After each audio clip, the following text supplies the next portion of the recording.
বন্ধ করে দেখো বুড়ি, তোমার মা ওই আগুনের দিকে চেয়েছে, মনে মনে ওই প্রার্থনাই করছে, আল্লাহ তোমার কাছে যদি বিনিময় লাগে তাহলে এই আগুনে তুমি আমাকে পোড়াও, কিন্তু কিন্তু আমার সন্তানের তুমি ভালো করো।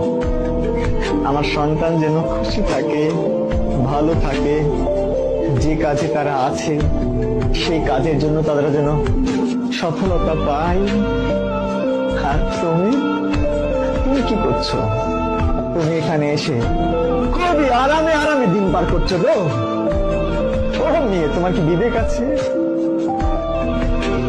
তোমার কি বিবেক আছে?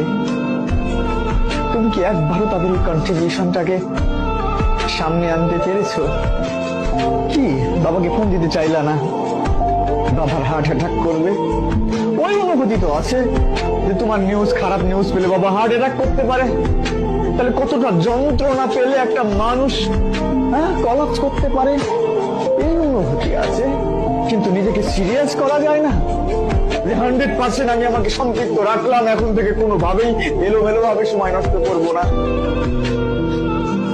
আমি নিজে বিশ্বাস করি, খুব করে বিশ্বাস করি, এখানে সবচেয়ে ভালো শিক্ষক দিলেও সব পেপার গুলো একদম হুবহু পড়ছি, এখান থেকে হবে কোশ্চিন গুলো, এই ব্যাপারগুলো